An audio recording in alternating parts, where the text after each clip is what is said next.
Always Irish. Sometimes it's good to just yell about football. What are you doing? Don't do this to me, Harry! The Ohio State. It's Ohio State! What do you mean, the? It's a poison! I almost stroked out and died over it. I'm glad to be at the party. I'm mad we're this late. You ain't a captain of nothing but a sinking ship! That helps the defense without them even doing a damn thing! Doing a damn thing! The call-in line. 312-988-15. You tell Johnny all you've heard and seen. No Irish. No Irish. No Irish. No Irish. Irish. Yeah, that's right. No Irish. No Irish. No Irish. No Irish. Irish. Yeah, that's right. That's right. Welcome in, welcome back, folks, to You guys in the chat are in the exact same mood I am. Things are just not feeling well. It's sad. Things are just not feeling right or well at all. And they just feel loose. And it just feels unraveled a little bit rather than tightening up. We're in a weird spot. We're in a bad spot. Nobody likes it. I feel it. I sense it. I see it. You guys are talking now. Wait, we're just in a bad spot. So let me suggest this. Does it make anybody feel any better? At least there's a game that could be won tomorrow. I know it doesn't change anything big picture. It doesn't move the needle nationally. It's not going to make all this stuff go away. But does anybody at least feel better that Notre Dame could get out there and win a game? And then at least we're making all of our complaints about a win after a win.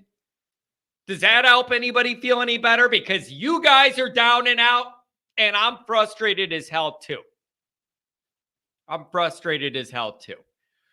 It just doesn't, look at this. I didn't even get, it's 9:02. And this is what I'm dealing with.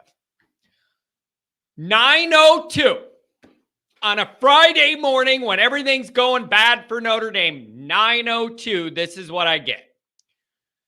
John says he doesn't care about NDLSU because he's a fair weather fan and knows LSU would spank the Irish. I need you to explain the definition of fair weather fan. I don't understand. I'm not letting you make me yell at 9:03. I'm not letting you do that. Me not caring about LSU, what I've been saying is, I don't want Kelly, LSU, Notre Dame, Freeman to decide who has 3 or 4 losses. That's not what that is. There's no build-up for that. There's no shit talking for that. Like you're arguing over who has 3 or 4 losses. I'm not doing that. I don't have it in me to go back and forth with the LSU people debating who's going to have 3 or 4 losses. That does not interest me. That does not interest me at all. Also, I don't care if Daniels plays or not. I have no faith in Notre Dame to win that matchup. None. Zero. And it has nothing to do with Kelly himself. It's just the dynamic. And I know as bad as LSU's defense is, they still have SEC talent, and I don't think Notre Dame's offense can move the ball on them. I don't. But I don't understand how Anders says, I would love to play LSU. Notre Dame would get up for that game. Get up all you want. I don't think they're good enough to move the ball. I don't know, man. It's just kind of wild. But yeah, that's the first time in my life I've ever been called a fair weather Notre Dame fan. Fair weather means you're only around when things are good, you idiot. I'm here every day of my life and things are never good enough, Big Luke. Seriously, I need to know your definition of fair weather. To me, it means somebody only pops up when things are good. My entire life's been the opposite of that. I'm the opposite of a fair weather fan in every way. I'm here all the time and things are never good. Unbelievable. Let me get through the introduction. My word. We got a couple chats. Geez, I'm off the rails here. 773 will bring you up. As always, you can find the program on YouTube. Do it. Subscribe if you haven't yet. Appreciate it very much. Give the video a thumbs up. Notifications on as well. Twitter, you know where to find me. Search bar Always Irish or at Always Irish Shake. Hi, Angelo. Always good to have a Rudiger here. Emails, alwaysirishnd@gmail.com. Call in line 312-988-15. Social media, Always Irish Inc. USA Today, Fighting Irish Wire. A read all about it. Patreon.com/alwaysirish. Former Captain Mike Goolsby and yours truly breaking down all the happenings in college football and in Notre Dame land. Okay. This episode is brought to you by ndsubwayalumni.com, and I got some coming up with them. We're going to have some Black Friday discounts. We're going to have some stuff coming up next week, so stay tuned for that, and I will be sure to let you know. So I don't know what you're wrong about that. What am I wrong about? Inform me, since you guys are all the experts, right? And Big Luke on his seventh name, he's got all the answers to fix Notre Dame football. Let me tell you. But that's a new one. I don't even have it in me to raise my voice that much about that one. But if I'm fair weather, I don't understand, because we're never good enough. And I've been doing this every day for 7 years, and we've never been good enough. We've never had anything like to really brag about or despite, slam your flag in the ground. So I don't understand. You're just trying to get my blood pressure up in the morning. $5 holler. Questions I have for Saturday. Will this game be over by half, or will ND play to Wake's level? How much playing time will the backups get? And how will the two backup O-linemen play? Those are good questions, Pat, actually. Tom, I'll come right to you. I see you, buddy. Yeah,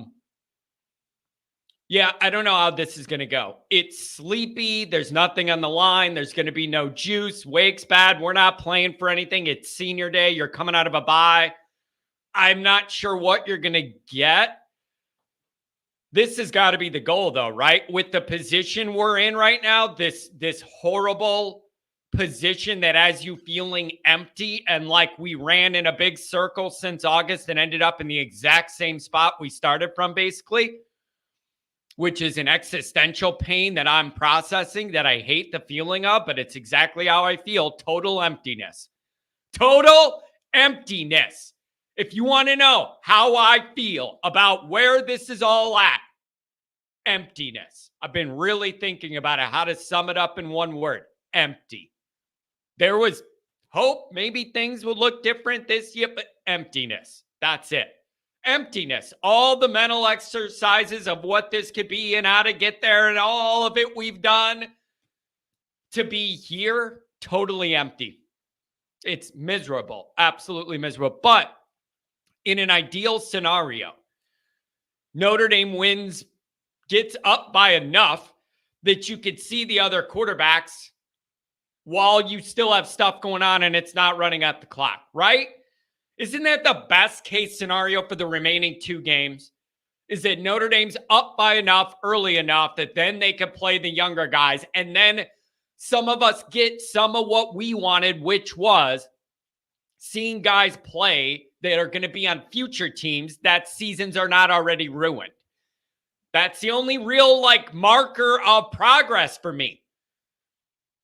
I cannot be more clear about this.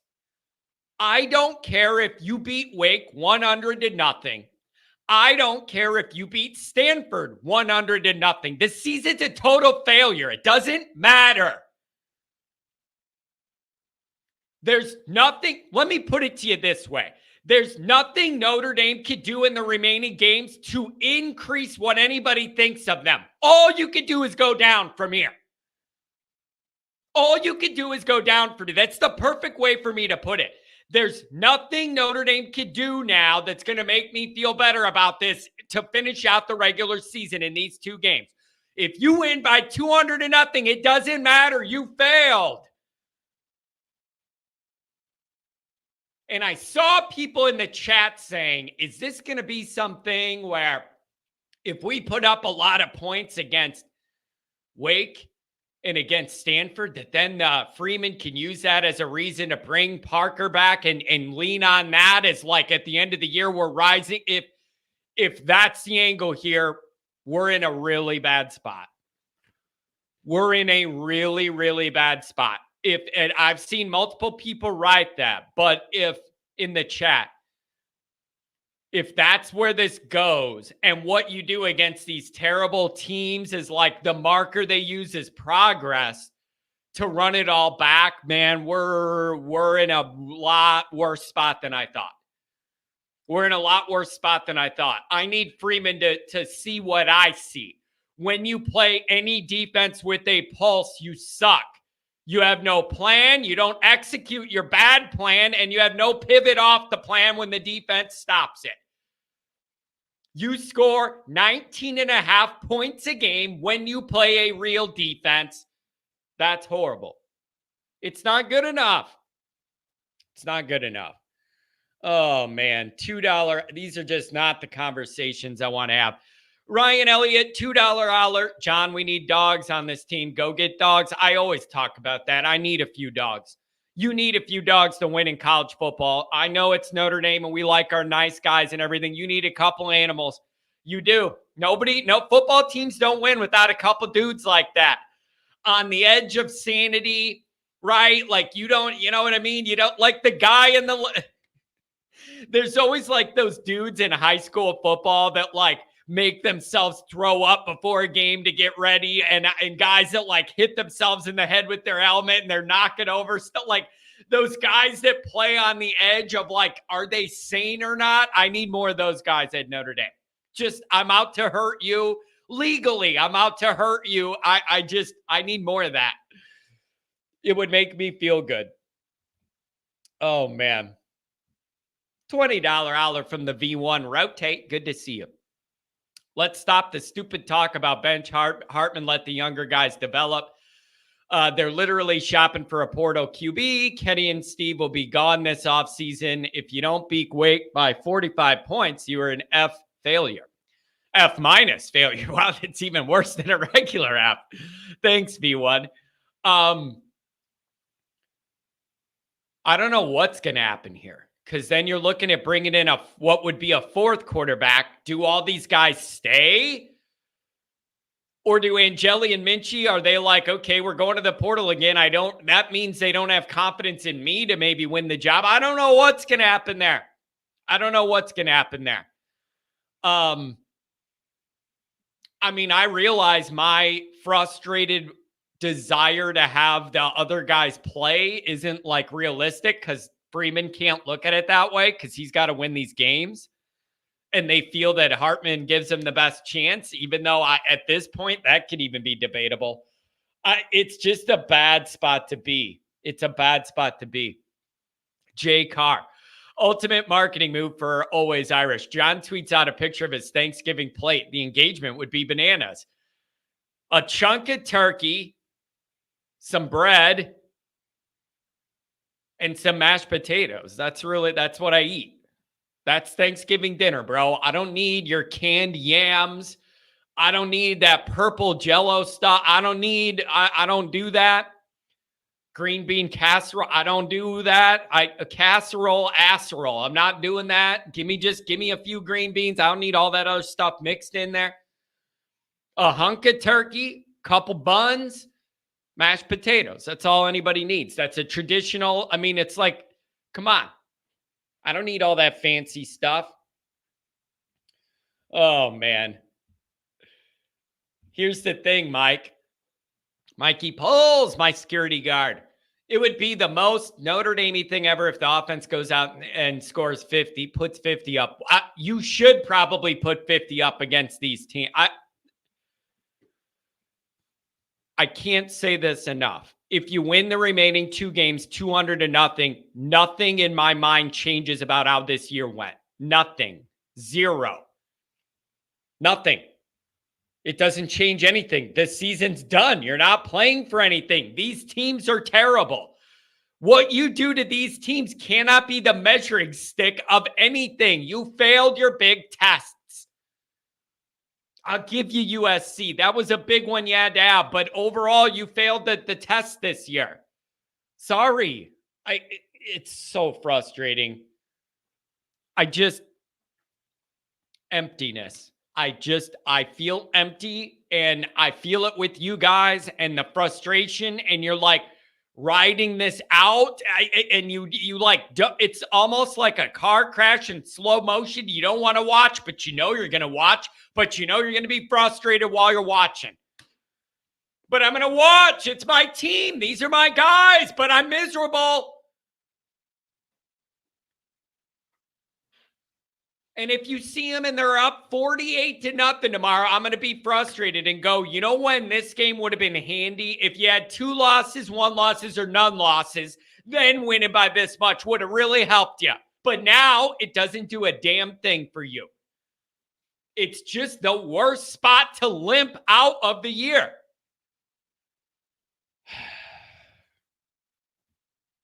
I don't know, you guys. It's just couple phone calls coming up. I'm going to get to you guys. I'm not in the mood. Not in the mood for all of this. All that is, I'm not in the mood for it. Andrew, maybe we don't want to blow out. Freeman's looking for any reason to bring back Parker. If he comes back, the offseason's going to be negative. Plus, I think the SEC is going to come calling for Golden. Again, Andrew, if we're to the point where Freeman or whoever's in charge of Notre Dame football is gauging that offensive coordinator dynamic, and what you do against Wake and Stanford is a part of the equation at all, we're in a way worse spot than I thought. That's absolutely terrifying to me. That's the kind of mentality weak-minded fans have. Knowing that the season's over and we blew our chance for anything that means anything, and then falsely propping up inflated numbers against horrible teams to try and make yourself feel better. That's what that is. You know what else is like that? And I got an episode I recorded yesterday on this. It'll come out, I think, early next week. And what happens against Wake isn't going to change it. Talking about the stats. Notre Dame 16th overall in the country in scoring output. What is it? 36.8 points a game. Notre Dame's averaging overall number 16 in the country. Defense number 11. You got 2 top 20 operations. We should be cooking now, baby. Psych your mind. Break down the numbers. All those points are scored against high school teams. The output isn't enough against anybody from the real world. And I need Notre Dame fans and Freeman to be mature enough to look at it that way. Break it out. All those 46.5 average the first 4 weeks. And then against 4 real-life defenses, you couldn't score 20 points. 19.5 average. Get serious. It ain't about your little Irish emotions. Admit what happened here. The offense only looks decent against bad. Anybody with a pulse, no answers. That's the clear dividing line here. I don't care how many points you pile up on Central. You scored 14 against Ohio State after you scored 10 against them the year before. That's not real world football. That ain't real life shit.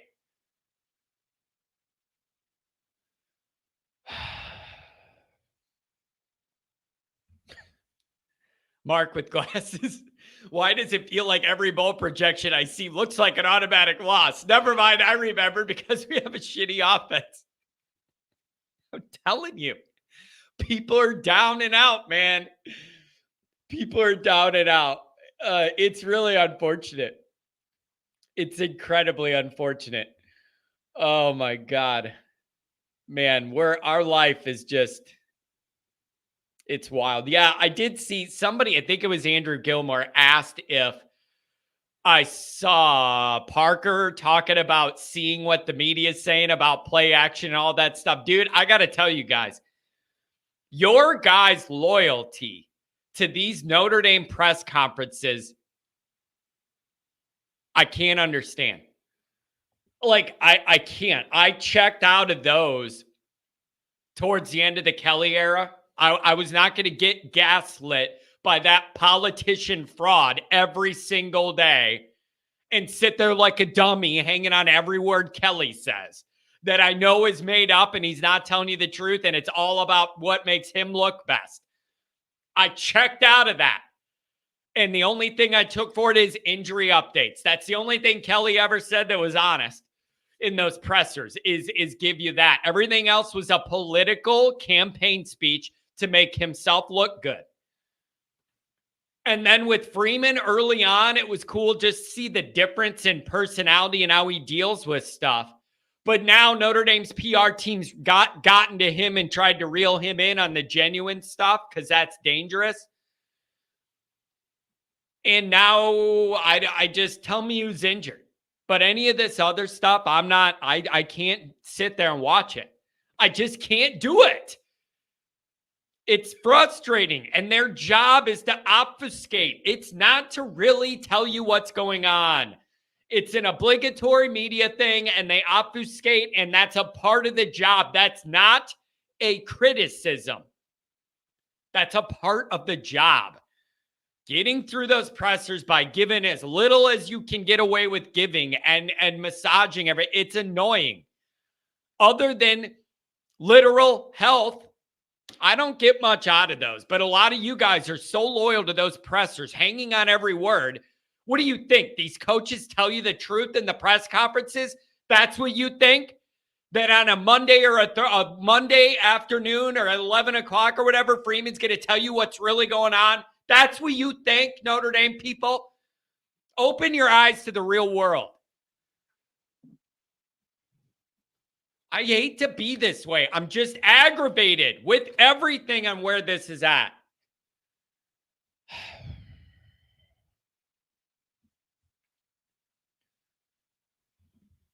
Going to the calls. I got a few of them here. Crying belly. Parker has become a scapegoat for Notre Dame fans. We'll be bitching about the offense next year for the same reason with the new OC. Freeman opened up with field position in the press conference. Clearly, he approves of the offense. Clearly, I just said, you guys got to quit hanging on every word in these press conferences. They don't tell the truth. It doesn't matter if it's Notre Dame or anywhere else. I'm astounded by the amount of Notre Dame people that take everything in these press conferences as gospel. That's not how this business works. And again, it's not like, are you suggesting, John, that Freeman might not tell you everything going on in the presser? How dare you? Yes, that's exactly what I'm saying. Duh. Dr. John, good to see you. Frustrated, but looking forward to watching the game. That's the only thing, man, is like, at least if you play another game and win, we're mad about all this stuff, and it feels a little better off a win than a loss, and then 2 weeks to sit and wallow in the loss. I agree with that. It just makes me feel better even if I'm mad about stuff after a win. Jeez. Oh, man. There's a lot of negativity here. 27-13 Irish tomorrow, D-Rock says. 27 ain't enough against this team, I don't think. I mean, to win it should be because their offense is so bad, but it's just a matter of I want more than that amount of points. Whatever. I don't know, dude. I don't know. You are a fair weather BK hater. I'm not. I'm not even letting you guys nail me with the fair weather thing. It's really funny. That's really funny. Tom, what's going on? And then I got a 419-786 coming up. 773. What's up, Tom? Hey, John. Thanks for this morning. You know what I did? I stepped away this week. I didn't pay attention to any of that crap. You're 1,000% right. The negativity is off the charts. It is what it is. I hate that saying, but it is what it is. Yeah. We look. I'm going to the goddamn game tomorrow. I'm happy about it because it's still Notre Dame, and we've got an opportunity. They sold the game out. And I was pretty proud of that. With the season being what it is, and I realized that it probably got sold out because there's still a lot of people that want to visit Notre Dame that have probably never been there. So it's a good experience. Yeah. It's another chance to get down to Notre Dame. Yep. It's still a special place. Yep. And that's the way I look at it. You know, that's the horse I picked when I was a little kid, and I've stuck with him. You know, Yeah. I don't know how this guy can call you a fair weather fan. I know. Now I don't know what he's smoking. He just wants to. He's on his 7th screen name. I banned the other 6. Like, it is what it is. Yeah, he's busting your balls. Yeah, I know. And it's just, That's all. I mean, that's an insult to me so far off the grid. It doesn't even register to make me mad. You know what I mean? Like, it's so ridiculous. No. I don't even feel like getting fired up to defend it. I know what he's doing. Tom, I just feel a little empty, buddy. I just feel empty. And like, I have this empty feeling, and it's like it's just icky, man. It just doesn't feel like all the buildup of this year and what it could be in that roller coaster to end up where we are today. It just feels very, very empty. And I am not enjoying the feeling, Tom. No, hey, look, you know, I here's my attitude. I'm taking a look at this as, okay, like you said, let's get up on them, run the football down their throats, and then let the 2 quarterbacks, let them loose tomorrow. Yeah. Let Angeli and Minchie loose. Look at it like it's a kind of an early spring, if you will, you know, and we start building an optimism for next year. I don't know what else to expect. You know, you still have 2 games and a crappy bowl game. I mean, they could still put some stuff together and lay the groundwork for next year. I understand that it's very hard to see the forest for the trees, especially with Jared Parker, you know, first-year offensive coordinator. If they did what I think they did with the bye week and going into Wake Forest, they should have. Hopefully, the coaching staff treated this like a little mini spring camp and said, okay, we got to go back to fundamentals and doing what we can do. I mean, you look at, you know, estimate, you know, having 14 carries and 84 yards in the first half against Clemson, and they go away from that. That's still a head scratcher to me. Yeah, I don't get it. So, Tom, isn't the best? I'm trying to kind of find what I can find here as a strand of positivity.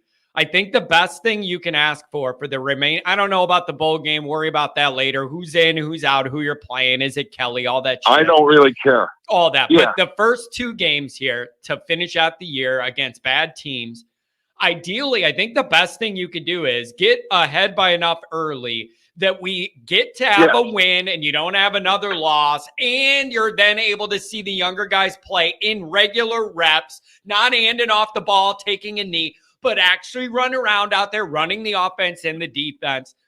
That, I guess, is all you have left as a Notre Dame. Win enough, get ahead enough early that then we could see those guys that are going to be on future teams. That's the best I could do as far as the positivity. Yeah, that's all there is left. And you know what? I saw Cam Williams play 2 weeks ago in a high school game. And there's a lot to be optimistic for. Yeah. I realize that, you know, we talk about, you know, the lack of receivers getting open and getting the ball to them. I mean, when you there's reasons to be optimistic. I saw film this week of the 2 running backs that are coming, that Williams. Oh, yeah. And the other kid. Man, I can't remember his name right now. Man, they're good. they're special. So with what they have there, they've got some thoroughbreds in the stable now. They're going to be able to run, and there's going to be that speed there. And the size and the length of the guys that are coming in on the defensive side of the ball. You know, the days of having Jack Kaiser and J.D. Bertrand as short kind of stout middle linebackers or inside linebackers are fading away. So I think there's optimism. You know, can they develop the players? Can they plug it in? That's the question. But I'll stick around. I'm going to stick around and watch. Yeah. Why not? Yeah. So anyway, listen, Tom, I got to cut. Have a great morning. Stay positive. It's the sun's out. Thanksgiving weekend's coming up. Everything's okay. there you go. Thank you, Tom. And it is always good to get to Happy Notre Dame. Thanksgiving. It is a palate cleanser for your soul whenever you get to campus. That's kind of how I feel about it. And it's still, Me too.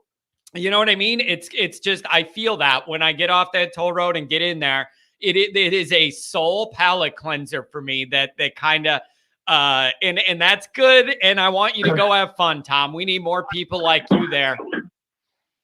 Absolutely. Listen, happy Thanksgiving. God bless and go Irish. You too. Take care, Tom. What a nice guy, man. And people always think he's John Madden when he calls it the turducken, right? The turducken.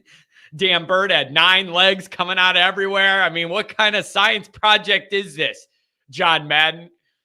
Jay Carr. John, just admit Parker will be back next year. We all know it, but refuse to accept it. I don't know it. My Patreon partner's worried that's where we're headed. I am not certain about that. And the reason, I'm going to try and calmly say this. What could be the evidence you could possibly put forward to run this all back again? I already broke down the numbers. You scored all your points against objectively bad teams and defenses. Against anyone in the real world, you were horrible all year and had no answers to begin with, no adjustments, no nothing. Nothing you do against these 2 bad teams should move the needle. The measuring stick should be against real defenses, not these guys. You're trending down, not up, as the year goes along with a 6th-year quarterback. How can anybody possibly argue, oh, we just need to run this back and we'll be better next year? There's not even a framework that you could build that out to me to make it make sense. You can't even say, well, it was rough earlier in the year, but then we lost a couple games out of contention, but then we built up from there and we're getting better. You can't make that argument. And even if you score 60 in the next 2 games, you can't make that argument because you're not playing real teams. And so that's where I'm struggling is there. You can't even see real offense from where we're at. Like, that's how far off the trail we are. If there was real things that you could see trending up in the right direction leading to that, then I'm open to maybe your argument. You're not doing anything good enough and you're trending down to end the year with the 6th-year guy. Dude, that is red flag central all over, bro. I can't make that make sense. I can't make that make sense. I just can't, okay? It's rough. 419, what's going on? I got 786-818 after that. What's going on? 419. Oh, I'm struggling. I'm not I'm nowhere near as optimistic as Tom there. And I know, God bless him. Dude, God bless that man. Yeah. He loves Notre Dame so much. It just comes right out. You can hear it in his voice, man. I love that guy. Emptiness, man. I just feel empty. I'm annoyed. I'm frustrated. I just feel empty. Like, what did we just do here for a year? Like, where are you at? I'm a sucker for the press conferences because I feel like the kind of the post game stuff is more like game specific, and I feel like the pressers are more like big picture messages, and I'm not hearing any answers. And is it weird to announce that you're looking for a portal QB? Is the timing of that weird, or no? Is it just me? You know what? I'm sure some of that is strategic, that you want to put that out to kind of put it out in the water to let people know you're in that market, to kind of get some of that going behind the scenes. That wouldn't surprise me at all. A lot of times by the time those guys are in the portal, they already know where they're going and the deal is done. And the entering the portal is the last step, not the first. So like, it wouldn't surprise me if they wanted to start looking and, getting that going. This is just a bad spot to be, man. And I don't know about you, but there's nothing you could do against Wake or Stanford that's going to change my position. I'll be a little less agitated talking about it all after wins, but these are not your measuring stick games. You already failed in the measuring sticks. Yeah. So like with the offense and Parker, like, I think like big picture, like we treat him like he's just showing up Saturday calling plays, and that's the problem. But, where's the coaching and game planning? Like he's, there's no improvement, no like new ideas, adjustments, like game planning. Like what's like all week, I feel like that falls on his shoulders, not just man, that's not the just problem. Saturdays. That's the other issue is, if I could see the plan and be like, okay, I really get what they were trying to do philosophically and do this to lead to that, and then this builds off that, and I see what they're trying to do here philosophically, but we just don't have the talent, or a guy gets beat on the O-line and it blows up a play, whatever. I'm really struggling because I genuinely have no idea what they're trying to do on offense. I don't know who they want to be. I don't know what they want to do. Like it's like sticking random plays up and hoping they somehow connect and work. I don't even see like the vision. That's how far away we are from where this should be. It's a bad spot to be, man. Really bad. I don't like it. Yeah, it's an embarrassment. I just feel like there's a like lack of urgency to like figure it out during the course of the season, and like pointing towards execution, transfer, execution, right? Yeah. Isn't that it's, and then again, that's where I say in those press conferences, did you expect Freeman to tell you that he's not happy with what his OC's drawing up publicly? Like, I need people to think about that. Everybody gets mad. And then my question is, what do you want Freeman to say in the presser? I'm not happy with the guy I hired. He's doing a bad job at drawing up our plays. He cannot say that. That's what I mean, where I'm like, why watch? Because he's going to say what he has to, and it can't be the truth. Yeah, I just feel like he does mixed messages. Like we fell in love with him because of his personality, and he's different. And now you watch him, and he spends so much time making excuses and blaming field position for losing to Clemson. And like, I just feel like I don't know if he's just broken down. Just doesn't seem like the same genuine like approach that he had originally. Well, you know what a part of that is? I had this discussion with Goolsby the other day. He asked me about that because it was bothering him too. I genuinely think Notre Dame's PR people, they've gotten to him. I think they're reining him in on some of that genuine openness, the way he talked in the beginning. I think they're like, yeah, we all love you. That's a part of why you got the job. And now you need to stop doing that before you accidentally say too much. I genuinely feel like Notre Dame's PR is starting to kind of rein him in. And then he's real protective now. I sense that. Maybe I'm wrong, but I feel that.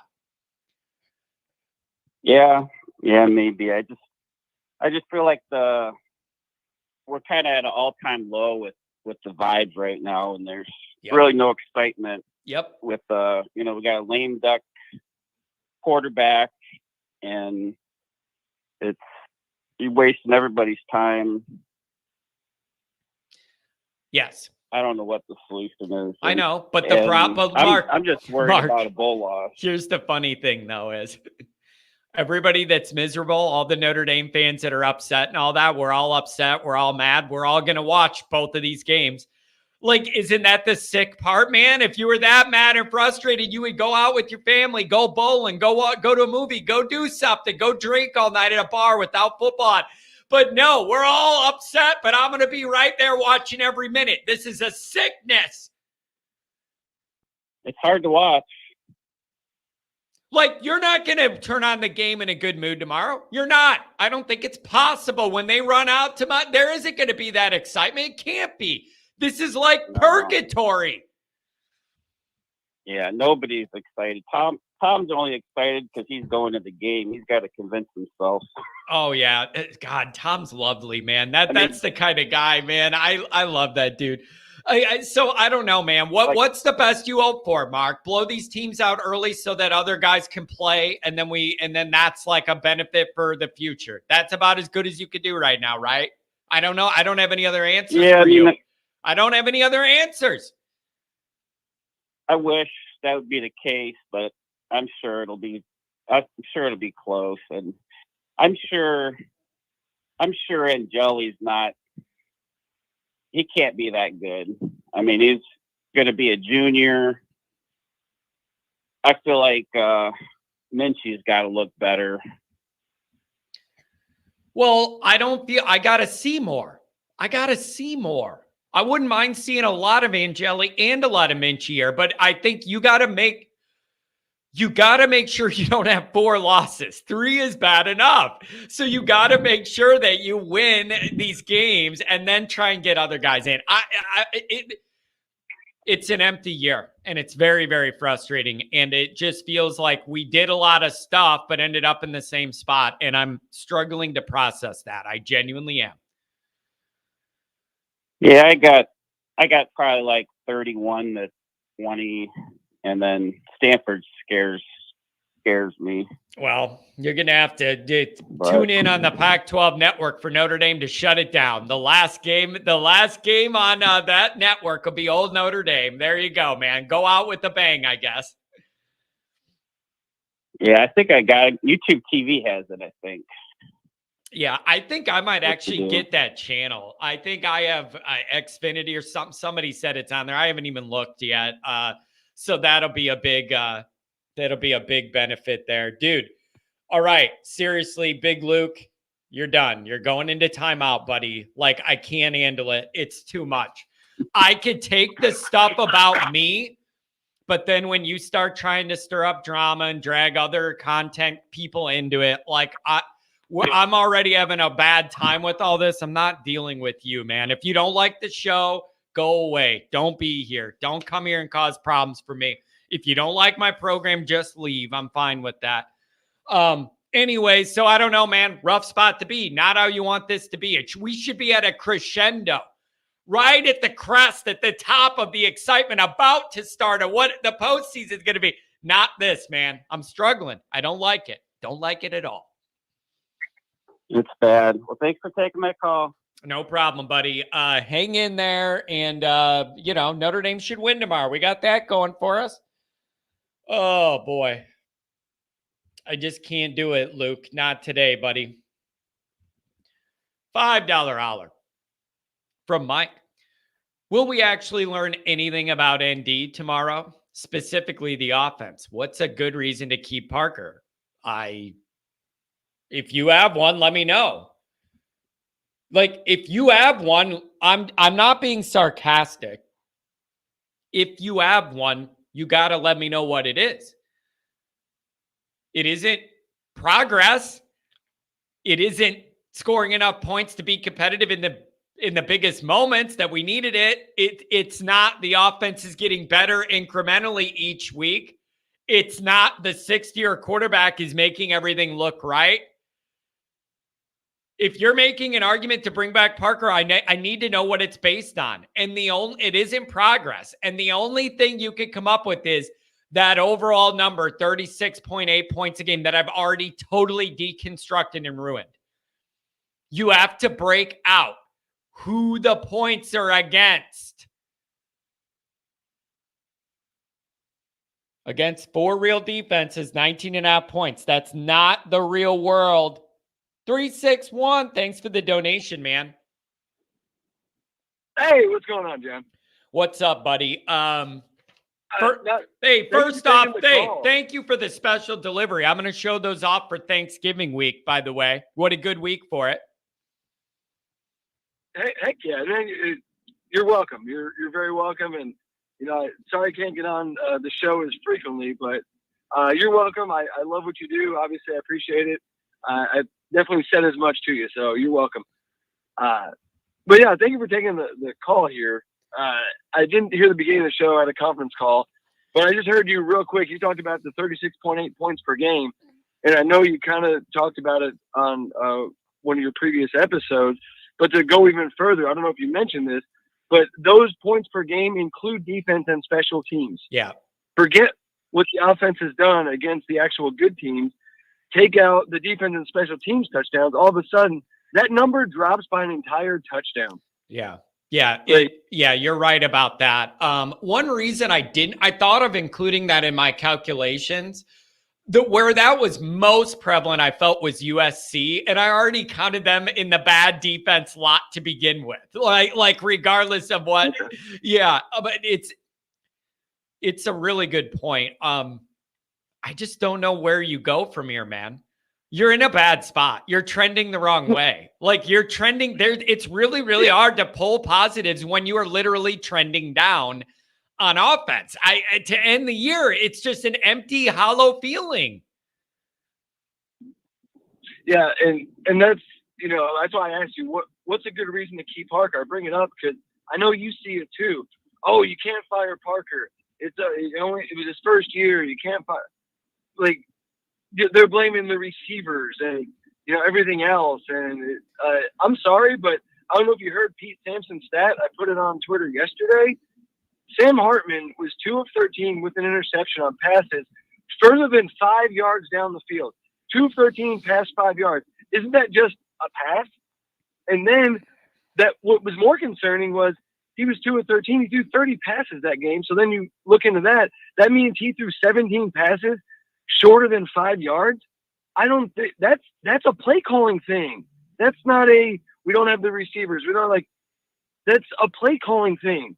Man, so how do you not look at Parker? I don't know. And then here's the other argument. Let me give you this argument. And I've heard some in the media, the Notre Dame media, say it. And I want you to react to it. A lot of people are saying one reason that Freeman might keep Parker is the continuity and the idea that you wouldn't want to have 3 different offense coordinators 3 years in a row. You would have a Reese year, a Parker year, and then whatever else comes next. And I've seen some of our beat guys talk about the desire for continuity in a football program and what that can do for you. Continuity to me is a variation of continuing. And my question honestly is, what is here that I want to see continued? Continuity, like why do I want to continue this? I don't want to continue this. Well, exactly. So there's a lot of levels to that. And number one being there is no continuity, but more importantly, I understand, service level. Okay. You don't want 3 OCs in 3 years, blah, blah, blah. But the core of this team that's going to move forward is young. Do you think they're so ingrained and embedded in this Parker offense that they can't learn a new one? The main piece of that puzzle is the quarterback. He's gone. So what are you really giving up on, especially when you've acknowledged and made it very vocal and clear you're trying to get a transfer quarterback? They have to learn something new anyway. And you've got young guys like Flores and Greathouse. You got Cam Williams coming in, Love, Price, all these dudes. it's not like they've been in the program 6 years and all of a sudden we're blowing up this offense of scheme that, like you said, doesn't work. But more importantly, I don't think the guys have been there long enough to learn it anyway to where it's a problem. Yeah. Yeah. No, it's, Does that make yeah, sense? it does. And I just, again, I'm having a really hard time finding like the rationale that I could accept. The concept, man, the concept that it's out there that like Notre Dame wants to score a bunch of points in these final 2 games because then that could give you a reason to say the offense is trending up. If that is the narrative Freeman goes with, we're in big trouble. And I'm going to have a real problem with Freeman in a different way than anybody has had so far, because that what you do against these 2 bad teams cannot move your needle at all when you're looking at this. You're done. That evaluation of the big picture, that's already over. You failed that. It's done. Nothing you do. I don't care if you win 100-0. It doesn't change any of this. It doesn't. Exactly. That's my fear. I put it out there. I want us to win big, and I think we will. But my biggest fear is that because we're playing subpar competition, the offense will look somewhat like it did in those first 4 games. Like, oh, we figured it out. No, we just play teams that aren't good at football. Yeah. That doesn't solve anything. Yeah. To your point, you're laughing at Wake Forest having scored 21 or less in whatever 7 straight games. Mm-hmm. Well, look at Notre Dame's games against real competition. Where are we at? 21 or less. Yep, 19.5. It is 9 against the 4 defenses I counted as being like real world. 19.5 points is what you averaged. It's not okay. And nope. You were supposed to, like, Sam Hartman coming in and everything else, and Dave Clawson still talking him up and trying to, like, well, the offense is a little bit different in Wake. He said, without saying, I don't know what the hell Notre Dame's doing with that kid, because we had him throwing all over the place. Yeah. Like, he literally was like, I don't know what they're doing. But Parker got the keys to the car, regardless of what kind of car he thought it was going to be, slammed him into a wall, and then our reaction is, okay, well, here's a different car. Maybe you became a better driver. No. Yeah. Like, no. Yeah. And you know what else, dude? This is not personal against Parker at all. In some ways, I feel kind of bad for Parker because this job kind of landed in his lap, and it's obvious that he's kind of overmatched here and isn't equipped or doesn't have the experience to be able to put this all together. And it's really frustrating. I mean, it's nothing personal. It's just on the path to real offense, you're going the wrong way. You're running away from the path. Yeah, and I know Freeman has an idea of, like, he wants to be kind of old school, but here's the problem. The reason the defense is what it is, in my opinion, is Marcus Freeman is a defensive guy, and he brought in Al Golden, who has success as a head coach.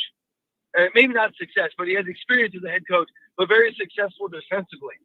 And then on the offensive side, why can't we do that, apply that same concept, and Freeman has the wherewithal to be like, hey, I don't really know the offense. I know what I kind of want to be, but maybe that's not relevant for today's football. And I think that's why Harbaugh was getting passed up for him, and he's kind of evolved. Jimbo Fisher got ran out of town because he doesn't evolve. Yeah. Chip Kelly didn't run out of town because he doesn't evolve. We have to evolve and get to the times. You say it all the time. Play like today's football, please. Yeah. Somewhere well, in here, line. Oh man, this is a good, I'm glad you brought this point up. Talking about like modern and what you see that looks electric and wins now and all that. But here's my response to Freeman when he says, we want to be an O-line driven run first offense, right? He always says O-line driven, D-line driven program. That's the DNA, blah, blah, blah, blah. If you're going to be that way, you got to actually be that way. You're not allowed to say that and not do it. The O-line hasn't been good enough this year either. So that's the other layer of the problem is we're going to be an O-line driven run first team. You're not good enough at it though. Your O-line isn't good enough to do it. The interior O-line got pushed around against any real defense. The interior O-line did not do good enough. So that's another problem. If you want to do it that way, you got to be good at it, and you're not good at it. Yeah, I just think Freeman needs to be willing to take the approach. Like I said, I don't know the intricacies of how Al Golden ended up as the defensive coordinator, but it feels much like, hey, I want a guy who's been around the block, maybe even a head coach at some point, has proven statistical success. And I immediately think of Sean Lewis.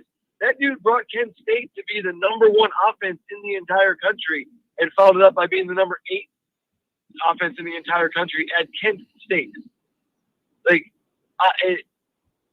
that he's young, he's innovative, and I think that I'm not saying it has to be Sean Lewis or bust, but that's the kind of mindset or identity you have to go after and be willing to accept and adapt. Because I've heard other people go, Notre Dame, we're not a throw it all over the yard and high flying offense, and like, okay, did you think Nick Saban felt that way? That's another one. Look at Nick Saban, where he was in 2012 when he ran all over our asses to now. Tell me that's not a completely different offense. Yeah. And he accepted it. Yeah. And changed. Now, I will say this. I will say this, Mike. When you're able to recruit at the level Nick Saban is, it is a lot easier to change your entire offensive philosophy because in 1 year, you can recruit a different type of body or athlete and then be able to integrate them, and you're going to get that talent. That's the trap, Mike. I keep hearing an innovative OC's name come up. And then the next tweet is, Notre Dame don't have the personnel to run that. You can never do that. Forget about it. And it's like, you're boxing me in here then, because what we're trying to run isn't good enough. And when anybody suggests to do anything else, well, we don't have the guys to do that. So then you're boxing me in here where we're what? Just permanently stuck in not good enough land? Well, and my rebuttal to that is, and it's you say, we all say it. You turn on the television 11 a.m. tomorrow and don't turn it off till 11 p.m. and just start rotating channels. And you're going to see so many teams with lesser athletes moving the football and doing innovative things. See it every day. See it every day. Every Saturday, every other team you never even heard of is throwing the football around, and they're blocking, and they have rhythm, and they have timing, and guys get open to make plays, and they actually get first down sometimes. The Illinois quarterback just threw for 500 yards last week. Illinois. You tell me they have better athletes than we do? I don't think so. And the issue I have is it's a personnel thing. You're trying to recruit to a certain style, and that's fine. I get it. You have to. But if you realize, okay, our personnel is better suited for this, then do this and stop trying to be something that you can't do. And that's where I get frustrated, because the reason these other teams are moving the ball and doing this, that, and the other is because they realize, okay, this is what our team can do, so let's do that and be successful doing that. And that's why I get so frustrated. Yeah. Is not accepting, understanding what our personnel is capable of and best suited for. Yeah. I don't think, maybe you'll agree with this. When I look at the struggles in the wide receiver room and some of those issues, and the trouble we've had getting the ball out there and getting it reliable and effective activity out there, I'm looking at those running backs that I love that could break a play and win any play. And I'm wondering, why can't you find a way to get more of those guys involved in the running game, short pass game, have them out there, do misdirections, like highlight what you do have that's good. And it's JD Price and Estime and Love. Get those guys going more. I don't know, dude. I'm beyond frustrated. This is going to be a long offseason. No matter what they do, Mike, this is going to be a long offseason to think about all this stuff. I'm not looking forward to some of these narratives. No, not at all. And it's going to be like the strength coach is going to be like priority number one. They made that very clear. Yes. That is important. I get it. Totally on board. But it's just, that's great if you get the right guy for that. You had Bayless, fantastic. But that doesn't change the reason we've lost 3 games this year. That I don't think it was the strength and conditioning. Sorry, it wasn't. Yeah. Man. Man. That needs to be taken seriously and looked at seriously. And, Notre Dame's, they're not a cutthroat style. They're not A&M or Colorado where they're just going to throw all the money at you. And then if it doesn't work out, cut you loose. So Freeman's going to be more loyal to his buddy Parker. And it's like, man, he might be a good DC again then real soon. Like, I don't know what to tell you, man. He might become a really good DC again because this is his head coaching legacy on the line. And everybody with eyes could see that it's one thing to know that it isn't good enough. It's a different thing to know how far away it is from being. Those are two different things, Mike. They're not even close to having what a real offense. That's the issue. It isn't just that they're not there. They're not even close. You can't even see that off ramp from where we're at. I got a problem with that. Yeah, because you 19 and a half points, the number you said, that's not winning football games unless you're playing Iowa. Yep. Like, it's not good enough. It's not winning football games. And you look at USC. I know Grinch had way more years in the game than Parker, but if USC had a top 50 defense, they'd be a really good football team. Yeah. But they're not. And you look at Notre Dame, if we had just an offense that could put up. I know. That noise you made, dude, whatever that noise you just made was, yes. Like that is it. Whatever that was, yes. Like that sums it up, buddy. Just that, it's just like 7 different frustrations all hitting you at once. I don't know. Yeah. So it'll be an interesting offseason. I don't think we're going to learn anything from playing Wake or Stanford. No, nothing. We should win. I know I've been going a long time. Thank you, John. Oh, thank I'm going to leave you with Notre Dame wins 38-10. And I told my dad this, and I'm going to tell you, the 38 has nothing to do with the offense. Wake Forest's offense is so bad. Yeah. We're going to have so many short fields that the offense is going to have no choice but to put points on the board. Yeah, they're really bad. Their offense is incredibly bad. Like, they're really, really bad. They 21 or less they've scored in 7 weeks in a row. Like, they are really bad. Mike, thanks a lot, man. Really appreciate you in the jerseys. We'll show that off for Thanksgiving show. How thankful I am. Thank you, man. Great. Thank you, John. Have a good one, buddy. What a nice guy. Down in Texas, I believe. Oh, we got a few more callers. 786, I miss you. I missed you last time you were up. I owe you that. And then 818, Rodney, I'm going to get you. And there's a couple more. Rodney will be up after this one. Now, 786, you're in the mix. What's going on? Hey, it's V1 over here. What's up? Not much. Just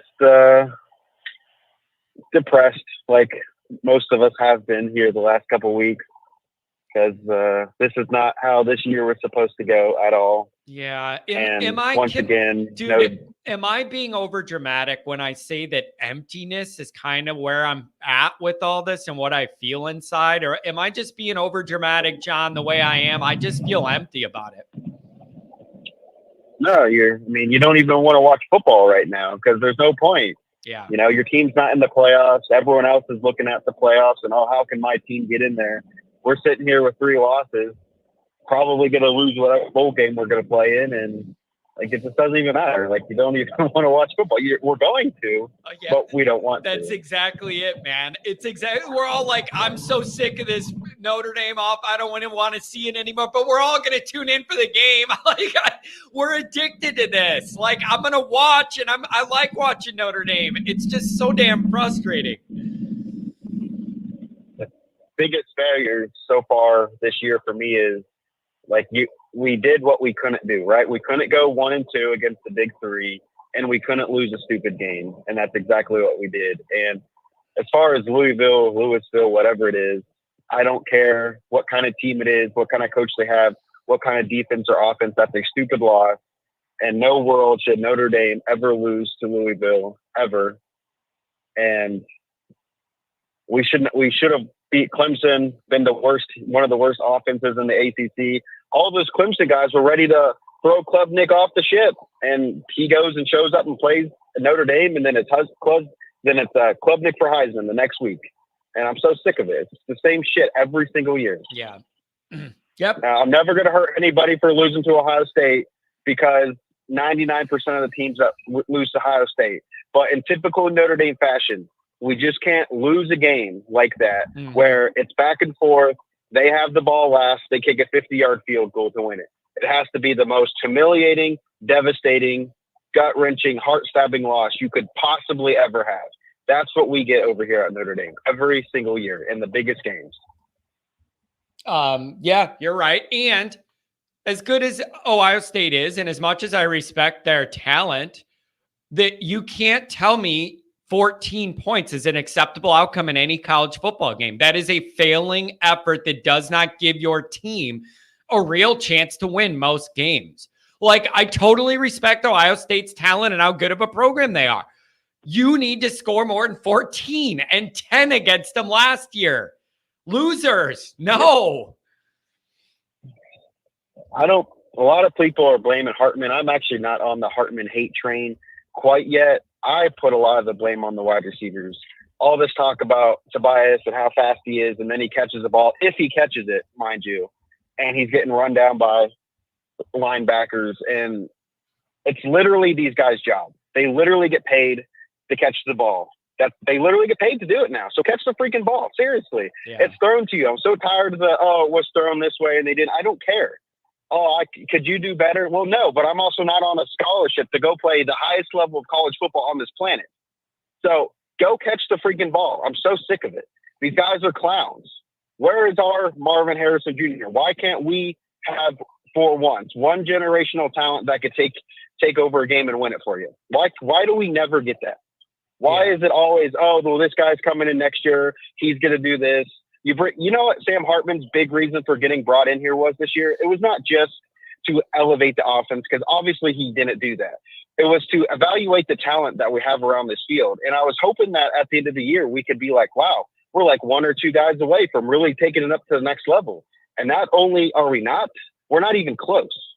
Not even close.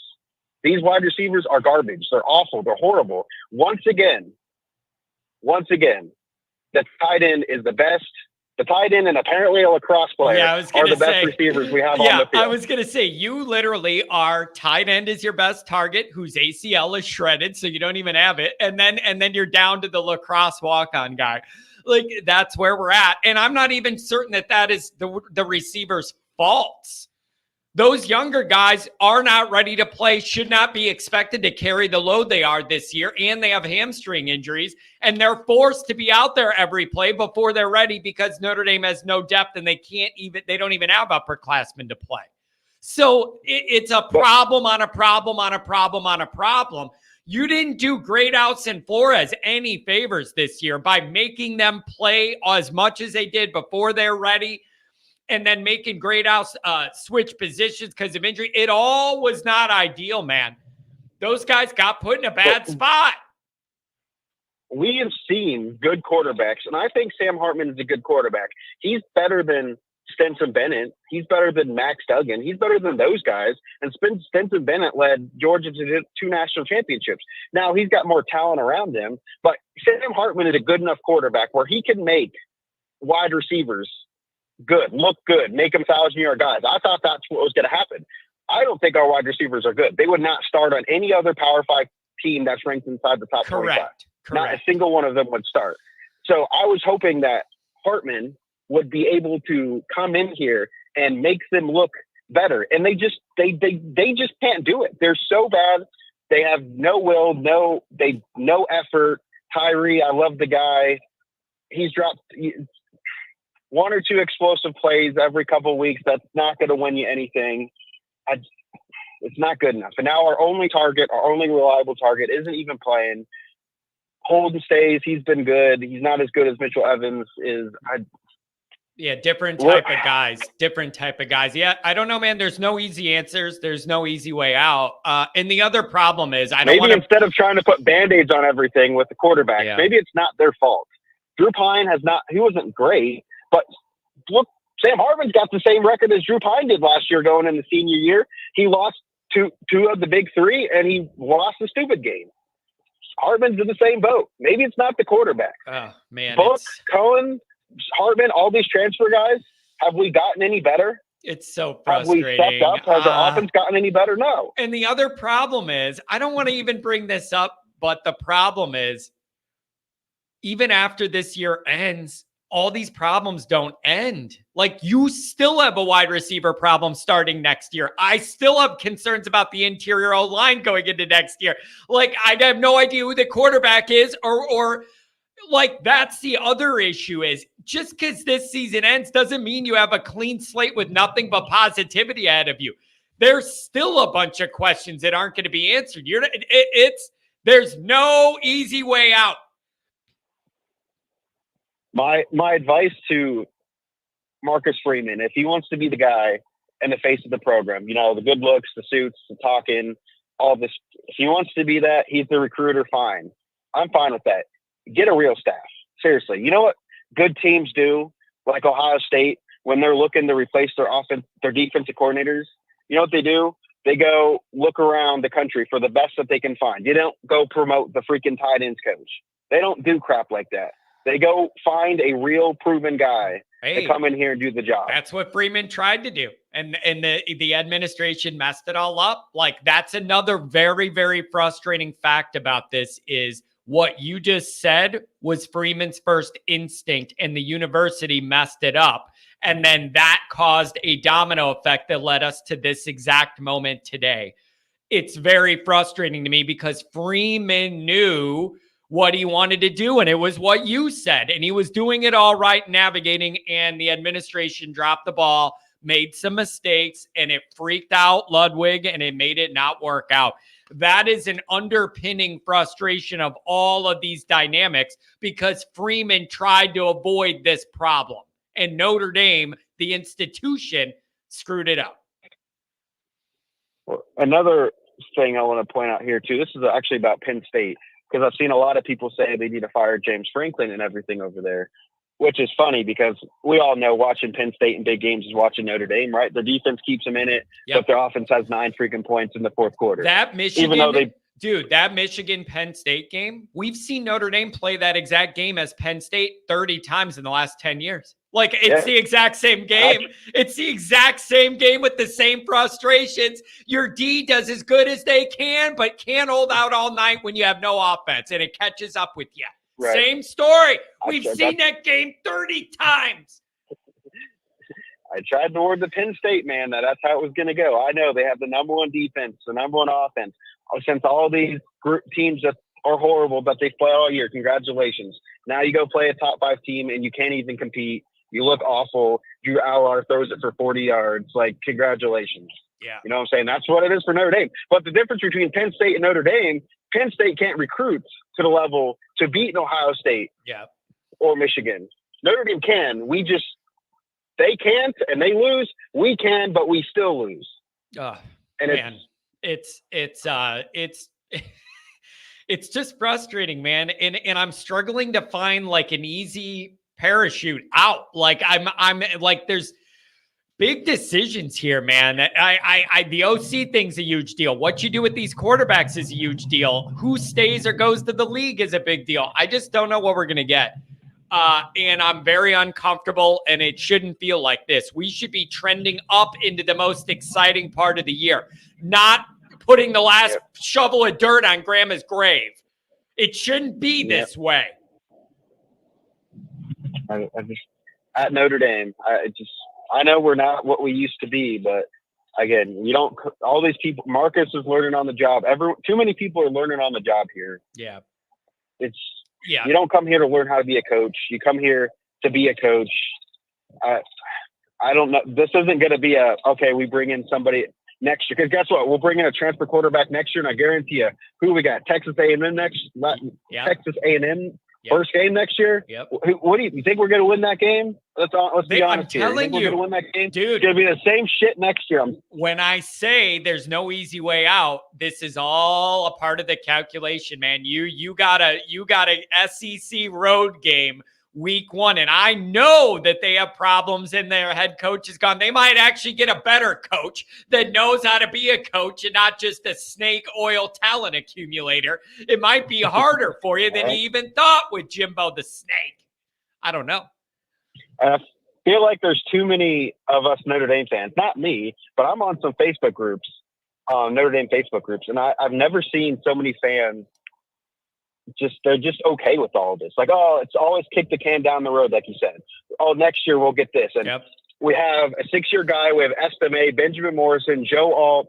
Apparently, Sam Hartman's the problem. It's not the wide receiver. So according to them, the wide receiver's going great. We have all this talent, and yet we have the same results as we had last year, and you're not allowed to question any of it. Yeah. It's, oh, well, they're doing the best that they can do. You think you could do better? You're not allowed to question it. And I'm going to question it, and we all should, because something's broken here. Something is not right. Yeah. Get rid of everyone and start all over. I don't know. I mean, you need to this can't be where Notre Dame is at in 2023 with Freeman's Marcus not Freeman. Going anywhere after this. So he's the one who has the power to dictate how this kind of goes after this, because he ain't going anywhere after this, even if they lose one of these games. So he's got to make big decisions, man. It's going to be on him, and it's his coaching legacy. He's got big decisions to make. I don't know, man. It's rough, but try and enjoy the game tomorrow. Try and enjoy the game tomorrow. Well, maybe we could get on a winning track and we'll feel better to complain about stuff, man. Just go kick the shit out of somebody. It's all you can do right now. That's all you can do. I told you they need to win by 45 points. There's no reason Notre Dame can't win by 45 points. And if they don't, it's all a failure. And every single person on that team should be benched for the rest of the year, which is only one game. But if you don't win by 45 points, I'm sorry, you're done. We'll see you next year. Yeah. Oh, man, it's just I'm with you, though, on all the frustrations and the different layers of it you're feeling. I'm right there with you, man. Anything else on the way out? Thank you for the call, and thanks for all the support over the years, too. Yeah, no problem. I got nothing else. We'll just, as frustrating as it's going to be. Actually, I did want to say one more thing, actually, real quick. Yeah. My dad, so I have a whole list of family that went to Notre Dame. I grew up in Notre Dame. They actually did go to 2 years at Ohio State, too. But the reason they don't, so we never supported Ohio State, is because my dad went to the 96, 97 games and, watched Notre Dame get smacked up. Yep. So he just decided he didn't like Ohio State anymore. But he used to watch Notre Dame like I did religiously. But he stopped because it literally wasn't worth his health, his personal health, to watch Notre Dame and get frustrated. So he would stop watching Notre Dame games and he would just look at the score. And now you need to think about this. Think about this now. Guys our dad's age, I mean, I assume your relative age close to mine. Guys our dad's age. 26. Okay, so you're even younger, way younger then. But what I'm saying is, guys our dad's age, it's got to be really frustrating for them because they've seen what it looks like when Notre Dame's national elite, has the respect, actually wins titles and shit. It's hard to go back from that once you have a taste of it. You and me, we've never even known it. It's got to be hard for those Notre Dame fans that were used to that eliteness to now see it fall back. That's a different kind of pain. We have the pain of never seeing it to begin with. They have the pain of being used to it at a level and then it dropping. Both of them suck. My mom and dad were there in '89 when they won that championship. Yeah, and I have some memorabilia from that too, which is pretty cool. It's really tough. All right, well, I gotta go. I'll hop in here, but keep your head up. Have a cold beer or two tomorrow, and try and not let them get you down. Okay. All right, thank you. Have a good one, buddy. Rodney, I'm coming to you. I want to address something Pat said. Where was it?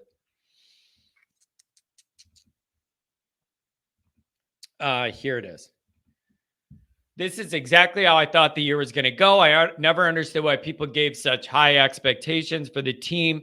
So I believe Pat had 9-3 when we did this in August and made our predictions. I think he was on it 9-3, and somebody was paying good attention because you put in my exact quote, which was my prediction was 10-2 with leeway, 1 up, 1 down, for what I termed football circumstances. Bad luck, good luck, injury luck, or good, a bad break, a good. So I had 10-2, leeway, 1 up to 11-1, 1 down to 9-3, depending on the circumstances. Here's the issue. Here's the issue, though. The issue I have is, It's not the amount of losses. It's how Notre Dame is playing in the losses. Does that make sense?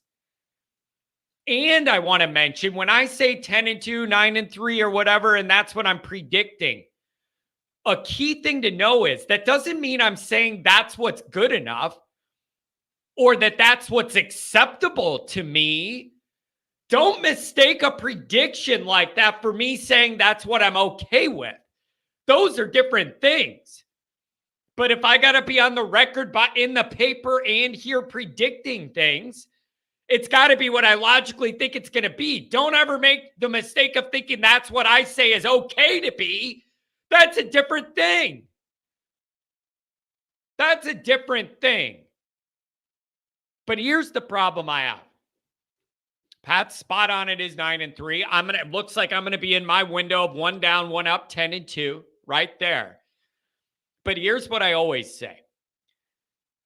I can deal with some of these losses if it's Notre Dame plays a really good, solid, fundamental game, a really tough game, and they just get beat by a better team at the end, but they play a clean, hard-fought, good physical game, and we just get beat at the end by a team with a little more talent. That I can live with.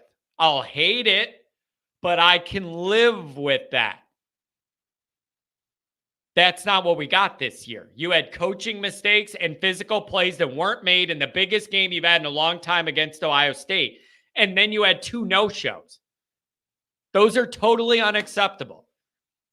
Those are totally unacceptable. And so that's the problem.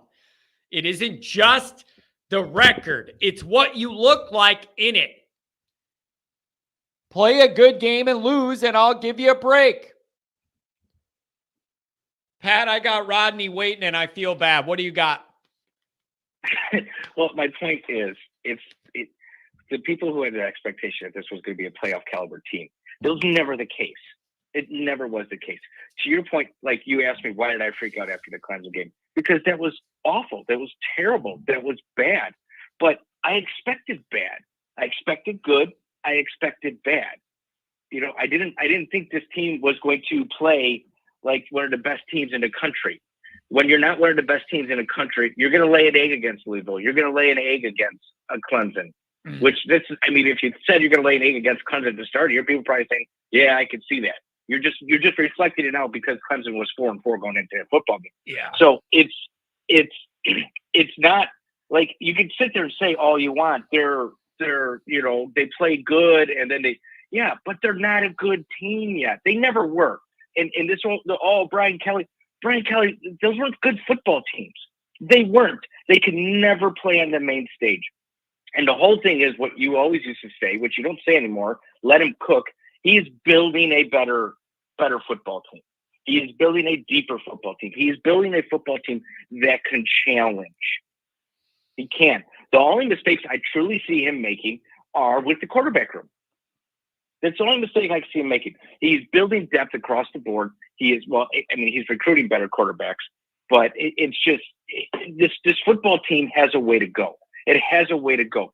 The program that was built in the 12 years prior to Marcus Freeman being the head football coach was built on sticks.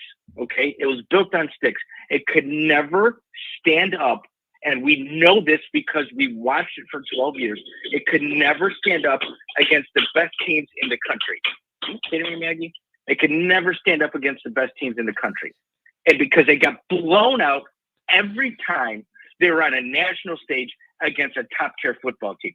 Notre Dame did not get blown out by OSU. They should have beat OSU, and it was coaching mistakes that we knew we were going to see because we have a second-year head coach, a guy that's only been a head coach for 1.5 seasons. At the point he's in the OSU game, a rookie offensive coordinator that shouldn't have been the offensive coordinator, and we know why.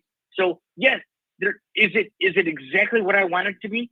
But no, I'm not. But it's getting better. I am seeing it get better. And I truly believe this football team is an offensive coaching staff away from being a dominant football team. That's what it is. That's what it is for me. I have come to the conclusion Parker is not the guy. The wide receiver coach is not the guy. I don't know what Rudolph is doing. The running back coach, whatever. The line, there's so many problems on the offensive side of the ball that could be fixed. If you got serious with what that coaching staff was supposed to look like. So I guess my question is, what's your reaction going to be if he what if he doubles down on the offensive situation? How do you enter next? I'm going to have a serious. How are you going to feel if he goes? Serious problem with Marcus Freeman. We just need to run this back, and we'll all get better the next year in the system. That's going to be rough to take, Pat. It's going to be really rough to take. I'm going to have a serious problem with Marcus Freeman as the head football coach if he doubles down on Parker. Yeah, he's going to start to lose me like Brian Kelly lost me. Yeah. It's he's got to make some very tough decisions. You can't just because Brian Kelly got blown out on a national stage, but he went 10-2 doing it, doesn't mean that Marcus Freeman is going to be able to come in and do the same exact thing. It's not what you wanted him to do. That is not what you hired Marcus Freeman to do. You hired Marcus Freeman to build a football team that doesn't get blown out on the national stage. And to do that, you have to change some things. And there were going to be setbacks. And we knew this. And there was going to be a learning curve. And we knew this. But all of a sudden, everybody forgets all that shit. And then they just turn around and say, no, Brian Kelly went 10-2, so we got to go 11-1. Are you effing kidding me? That is not a realistic expectation at all. It never was a realistic expectation. And he had to give it a chance. Now, there are cracks now. There are cracks. The offensive side, the way it is coached, is a crack. And he has to fix that. And the administration has to recognize it. And they have to fix it. But the fact of the matter is, he is trying to build something bigger. So when he actually gets to the stage, he doesn't shit the bed like Brian Kelly did. Yeah. I mean, hey, you can go to Rodney. Love you, Rodney. Hey, cut you off. Pat, I get it, man. They're like you said, it's those little cracks and the little strands that are loose that you could feel. It's like, it just feels like instead of getting a tighter operation here, we're kind of getting looser, and it makes me nervous. It's very uncomfortable. That's a very uncomfortable feeling. But the defense got tight. But the reasons that we're not good enough, those problems, like the little cracks are getting bigger and bigger here. And it's some of it's the interior line, some of it's the play caller, some of it's quarterback, some of it's wide receivers. It's all of that. And that's a lot to fix. Yeah, no, I agree. But I still think you just need one competent offensive coordinator. You need a Ludwig, or you need to bring in, you need, maybe if you're going to take a flyer on a newer guy, you need to bring in a guy like Cutcliffe to actually oversee it and say, no, that's dumb. Yeah. You need somebody, you need an adult on that side of the room. You brought in Al Golden to be an adult on that side of the room. You need to bring in an adult to be on the other side of the room until Freeman gets his legs under him and actually fully understands. I mean, people forget Kirby Smart. He was a first-year head coach at Georgia. Yeah, he coached under Nick Saban forever. It took the guy 6 years. Yeah. 6 years. Yeah. You think anybody's going to give Marcus Freeman 6 years? Marcus Freeman can go 10-2 every year here on out. I won't give him 6 years. Yeah, the frustrating thing is Marcus Freeman tried to do exactly what you wanted him to do on offense. That was his first instinct, was to go down that road. And that is underpinning the frustration for me, because he tried to do exactly what that idea was. Exactly. He tried. Yeah, it's exactly what it is. God. It's exactly what it is. And that's what frustrates me. Like, people bringing in, we brought in Sam Hartman. He's a 6-year guy and he could play in the NFL, which he couldn't. And he's gonna fix the offense. He's one player. He doesn't block. He doesn't block the blitzing linebacker. Yeah. The running backs who are there to block the blitzing linebacker don't block the blitzing linebacker. He can't force a wide receiver to catch a ball. It's just the frustration of it, of the expectation people set on this football program, because we won a bunch of titles in the 50s or the 40s. That's all of a sudden, that means that Notre Dame is supposed to be the best team every year. I said it in our show that you aired on Saturday. Notre Dame screwed it up. They screwed it up when they hired Monk Malloy. They took all of it off, and this is what they ended up with. And now you have to rebuild it. You have to tuck your ego and you have to rebuild it. You took 35 years to take the gold off the dome. That's what they did. 35 years, they removed all the gold off the dome. Now you have to tuck your ego and you have to play the game like the rest of college football plays the game to get it back on there for a Notre Dame fan to have a proper expectation that this is the way this football team should look. Yeah. Oh, man, it's frustrating, That's Pat. it. I'm done. Sorry, All right. Rodney. No, it's frustrating, Pat. Thanks for the call, bro. Yep. Later. Oh, man. Another super chat, then we'll wrap it up here. Give Rodney his time, and then I feel bad. I made him wait. V1, oh, yeah, it's all just coaching mistakes against Ohio State. I feel like page 1 on how to be a coach is how to have enough guys in the field. There's nothing anybody could say that's going to make that better. Like, that mistake is just going to live with you. There's nothing at all. Look at this. We got a Wake person. We got a Wake person running their mouth. Oh, wait. If anybody is in a less position to run their mouth than us, it's whatever this goofball mascot is. Always Irish. You know the fitting ending to disaster that is Hartman is losing to Wake. You know it. It's going to be poetic. Go Deeks. Yeah, if they lose to Wake, it would be a problem. Some Notre Dame fans would actually say that's a good thing because it would further the likelihood that changes have to be made. That's honestly how Notre Dame people would frame that, man. Like, we're already not playing for anything. If we lose to Wake, we're not losing anything. Like, we're already in a bowl game nobody cares about anyways. And the Hartman experience was a failure anyways. That experiment was a failure.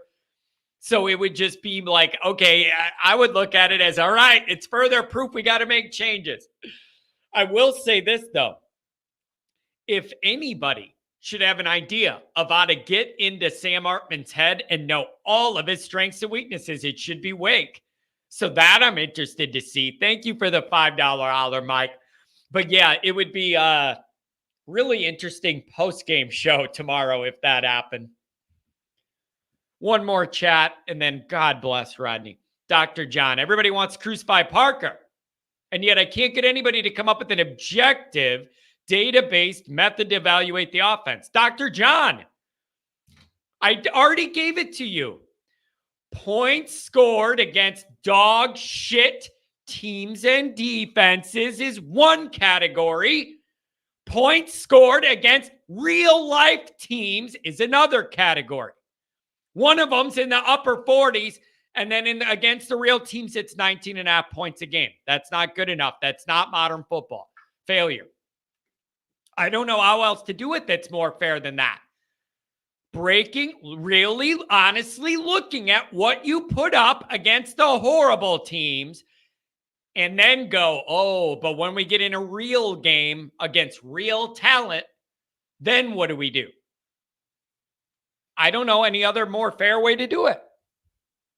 818, let's make it great. Sorry to make you wait. Oh, that's all right, man. I was supposed to be at work at 10, but they told me I wasn't supposed to be there till 12. So I was like, oh, I'll call the Always Irish show. Oh, there you go. Pat made some great points again. Pat made some great points because that was exactly kind of what I was going to call it and say. I mean, I think we've lost our mind a little bit, John. If we thought Freeman was going to just skate right in there and everything was just going to go just hunky-dory and no problems and we're going to be 11-1 every year. I mean, I never saw that coming, man. I thought with Sam Hartman, there was a chance we could skip that a little bit, skip that, couple year development thing. But it turns out our offensive staff is so bad that didn't happen. And, so there you go. There's your answer. I mean, I just think that we're seeing kind of what, you said, 10-2, up 1, down 1. I was flirting around with 2 and 3 losses all preseason. I just had this bad feeling we were going to lose 3 games. I really did, but I kept thinking, well, but we got Hartman, so that must bring that up a game. Well, we should have beat Ohio State. So there you go. Then again, we should have lost to Duke. So I don't know. Yeah. So, I mean, John, I think it's just, everybody's overcomplicating this. Parker needs to go. It's so simple. And not just him. God bless Chance Stuckey's recruiting. He obviously is not a good developer of wide receiver talent. Well, that's the other thing. It's not just play calling. Everybody talks about play calling. Are we sure that's fair, Rodney? Are we sure that that's fair? Like, I don't know. How much did you expect to get out of these true freshmen when you only have like 5 healthy wide receivers and those guys aren't physically ready to play yet and they all have to go out there? Like, is that fair? Okay, you're right. All right. You're right. I'm gonna backtrack on that a little bit. I'm not sure about Stuckey. That's a better way to put it. Okay, I'm just asking because they're in a bad deal.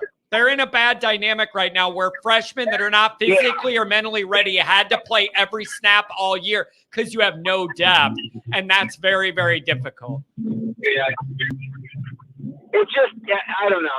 I guess, yeah, maybe you're right. Because I know you did a pretty good job at Baylor developing some of those guys, and it looked like the arrow was pointing up with some of our guys. Maybe it is just injuries. I mean, Jaden Thomas would have been such an important player in our offense this year because he's such a good leader, and he's completely reliable. I mean, the guy I expected to take the next level, and he hasn't played. Yep. Injured all year. We lost Colsey. We lost Styles in the offseason. So Colsey, maybe you're right. Does anybody even remember Colsey? What's his deal, man? I don't know. These guys, it's all so frustrating. I don't know. Is there anything? I just think it's not just football now. It's player development of the offensive side. Do you think that? I mean, they say, "Hey, go out and execute." But if you're not being taught right in practice, if you're not getting the right kind of repetitions, you can't just say go out and execute. So, hey, go ahead, John. I'm sorry. No, I don't have any answers, man. I don't have any answers anymore. I just think that but I also don't think it's nearly as bad as everybody. Golly.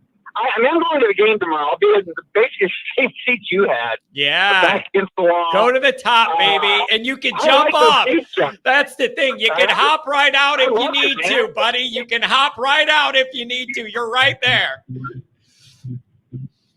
But it's also the beauty of it all. You know, when it gets to be nighttime and you see over the whole, it's very pretty. Yeah. And you see the whole field. That's what I like about it. But anyway, but yeah, man, I just don't think it's as bad as everybody's making it out to be. I mean, if they lose a 4th game, then yeah, it's an absolute abject failure, no question.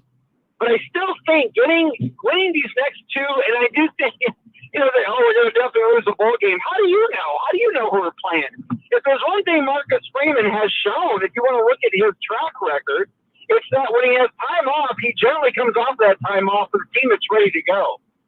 I'll tell you what I'm a little worried, John, is Stanford, because Freeman's shown after a long break, whether that be a bye, whether that be off season, with the exception of Tennessee State this year, because it's Tennessee State, it's the second game after the bye that we don't play good. So that's the one I'm worried about, is Stanford, because the same thing happened against Marshall last year. I think USC was the second game after the bye. Clemson was the second game after the bye. You know what I mean? He's shown a penchant to get the team ready right after the bye or the long break, but not necessarily the second game after that. So I think we're going to win these next 2 games. Having said that, okay, I do.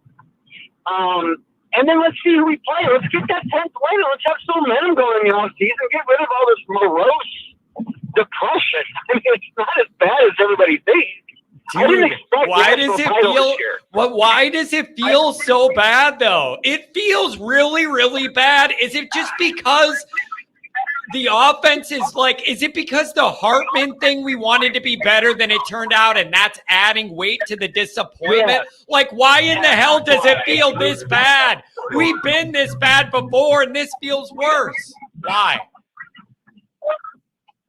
Yeah, that's exactly right. Why, John? You hit it right in the head, because we thought Hartman, and I did too. We all did. I mean, it doesn't even make sense that is this Hartman's worst year as a quarterback? I think so. And he's a 60. It doesn't make any sense, John. Yeah. And come on, that being the case, how can you?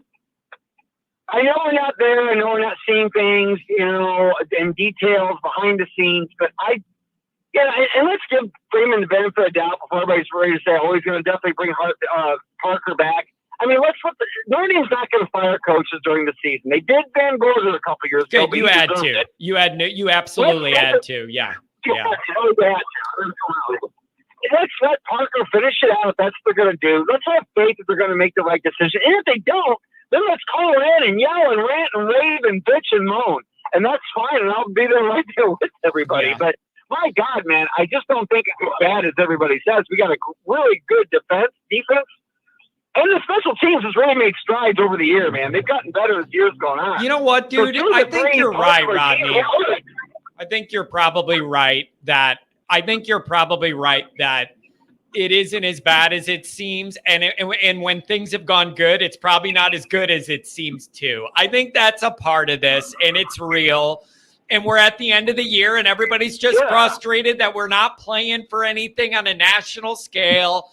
It's just it's an accumulation of frustration, man. And I admit I'm falling victim to it. It has been very hard for me to keep a positive outlook right now. I admit that. I'm struggling with it.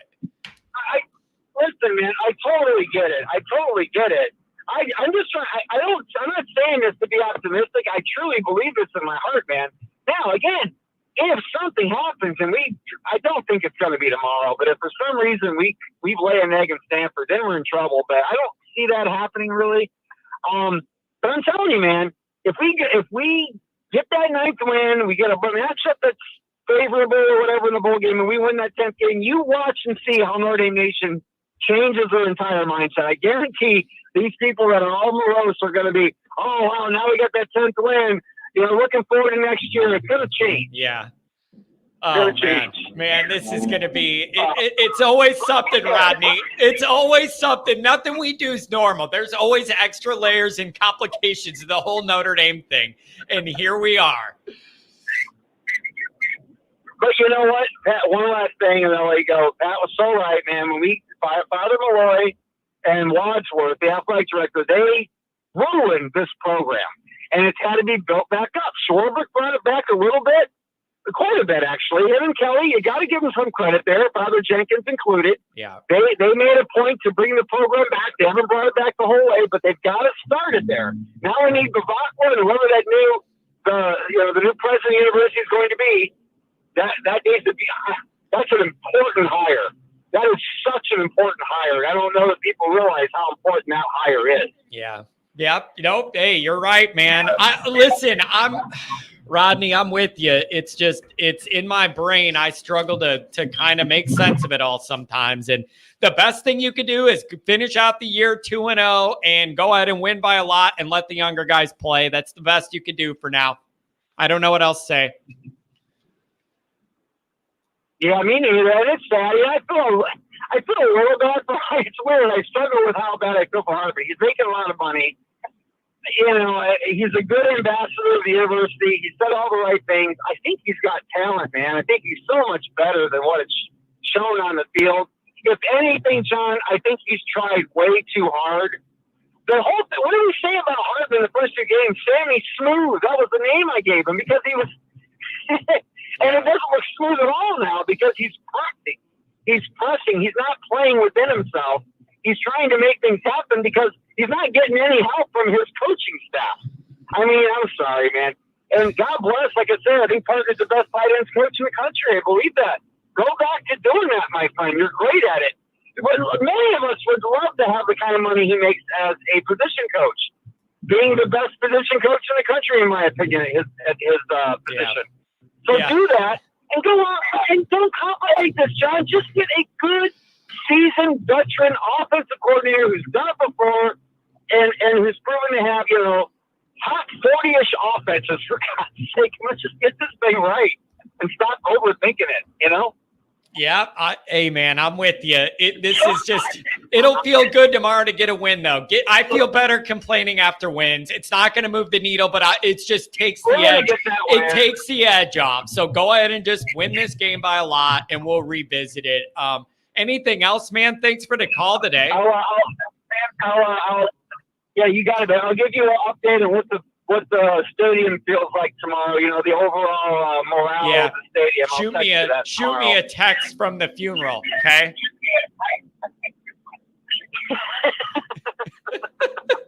We ain't dead yet. That's Yeah. what I'm saying. All right, buddy. have a good one. Love you, man. Bye. Drive safe. Take care. Oh my God. Mark with glasses. Always Irish tailgate. Probably 295 days away. I'll probably bring a box of Ritz crackers and maybe a can of unsalted peanut. That'd be fantastic. Dude, I eat, you know, the saltine crackers and they come in the sleeve, like, and you open it. I just eat those for dinner after. Eating is an inconvenience. It is a necessity that I view as an inconvenience. Takes time out of my day. I got to eat. I don't have time for it. But dude, I could eat a box of saltines or Ritzes, and that's like, I mean, whatever. It's food. It fills you up. Those unsalted peanuts, there ain't nothing wrong with that. There ain't nothing wrong with that. Anyways, the story of the show is that this sucks and none of us are happy. But we are in a weird loop of, oh, what this could be, and then maybe what it looked like it could be. And then to get to where we are now, man, it's just rough. Johnny is a culinary embarrassment. You know what we need? I need my own cooking show, but just like the irony of it is, it's just for boring people who eat the way I do. Like, oh, you want a cheeseburger? Yeah. Bread, meat, and cheese. That is a cheeseburger, not all that other stuff. We're not doing that today. John's taste buds are as bland as Parker's play calling. That's perfect. That's perfect. All right, everybody, I'm out of here. We are not doing a Friday night show. I'll be honest. There's no energy, no vibe. I'm doing these shows before the game with Goolsby, so we're going to spread things out. So we're not going to go live tonight. I'll have something for you to watch, but we're not going to go live tonight. And then we're going to go live an hour and a half before the game tomorrow with me and Goolsby. Then we'll do the game. Then I'll be back to take your calls after the game. So yes, the people that asked, we are going to do a pregame show, me and Goolsby tailgate special tomorrow. But we're not going to go live tonight. We're going to let it breathe a little bit, and we'll go from there. Okay, so everybody, have a good one. Thanks to most of you for being here, except for Big Luke. I don't even know why you're here if you're that miserable and don't like me or the show or how I do things. Just do us all a favor and go away. Everybody who donated, called, chatted, everything. Thank you, guys. Have a good Friday.